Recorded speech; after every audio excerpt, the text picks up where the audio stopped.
Saylor recently gave an interview where he talked about the potential of Bitcoin's technology to revolutionize the way we establish and manage our digital identities online. This is a topic that has huge implications for all of us living in an increasingly connected digital world. Saylor's perspective sheds light on the challenges we currently face with centralized identity systems controlled by big tech companies.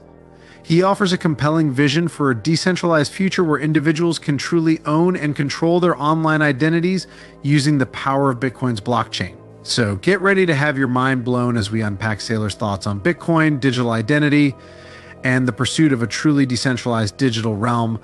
I'd greatly appreciate it if you could spare a moment to like this video and subscribe to the channel. Thanks. Enjoy the video. If you have powerful companies and powerful owners in 100 different countries, the network is less likely to be corrupted. Its integrity is enhanced because now you have strong political actors with a vested interest to keep anybody from attacking the network.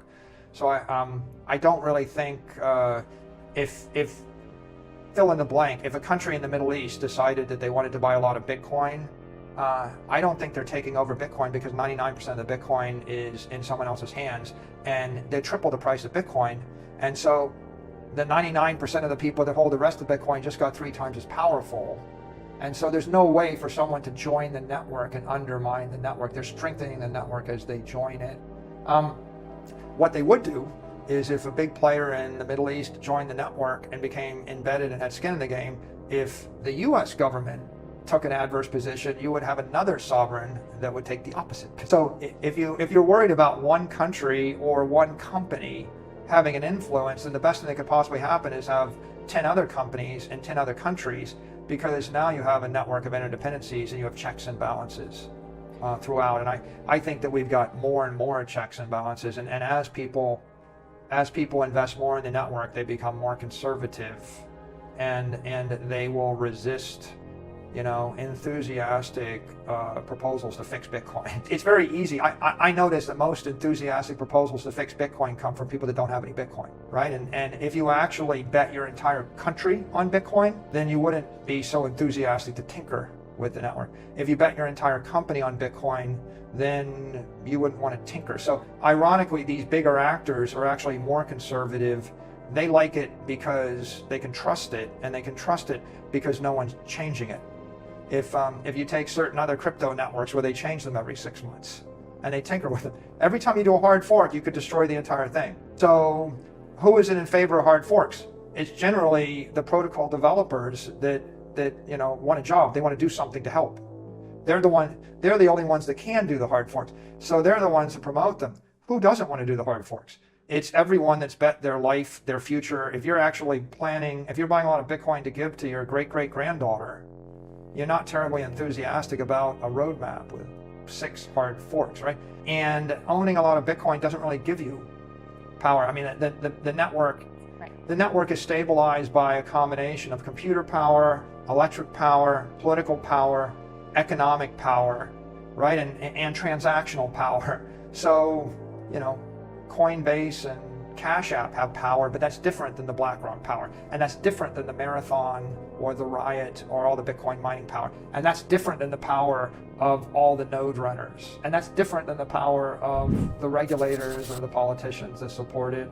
And so there's a lot of different power in the network, and it's just getting more decentralized. Now it just turns out that instead of the traditional Bitcoin voices from 2020, you still got them, but you've also got voices from Fidelity and BlackRock and other players, and you've got voices from the senators and the Congress people that support them, and you've got voices of the regulator that approved the ETF. That's not fewer voices, that's more voices. And the only reason that Bitcoin was approved as an ETF is the consensus that it's a commodity. And the fundamental distinction of a commodity is it's an asset without an issuer. And that means that it has to be the consensus of everybody in the world. There isn't one single voice that can change the protocol, speak for the protocol, or is even relevant, right? If there isn't anybody, none of these buyers could speak for it. If someone's going to actually buy $1 billion of Bitcoin that didn't buy it before, they're not buying it because they think you can change it. They're not buying it because they think they can change it. If I thought I could change Bitcoin, I wouldn't have bought any Bitcoin, right? For ethical reasons, it would be a security. For legal reasons, and then just for technical reasons, if it's weak enough for me to change, why would I trust the money of all my shareholders on the network?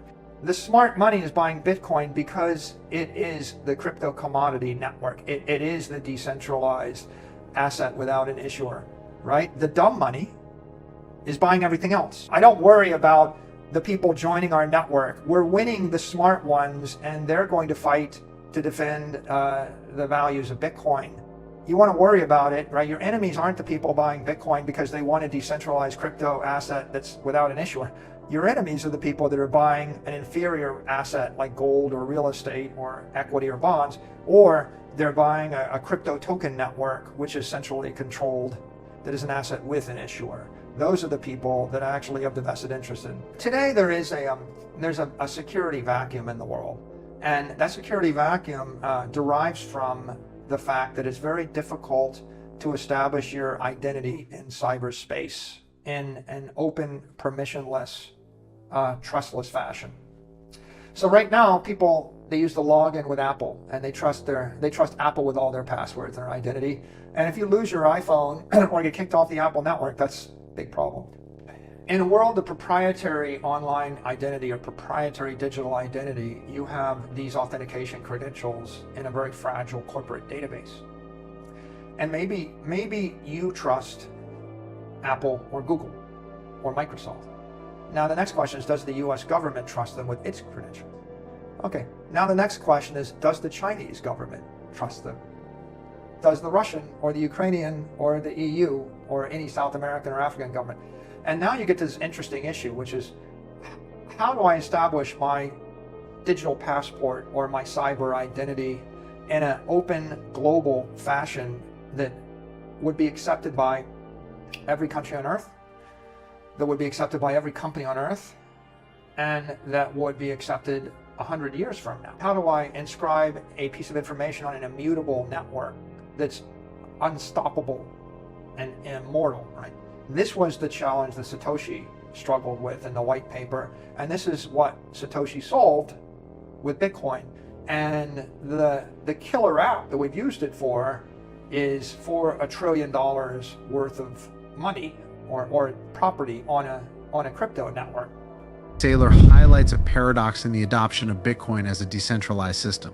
As more powerful entities invest in Bitcoin, they become vested participants in preserving the network's integrity, and resisting centralized control or protocol changes. This dynamic creates a self-reinforcing cycle of decentralization, where the more stakeholders join the network, the more checks and balances are introduced, making it increasingly resistant to capture or manipulation by any single actor.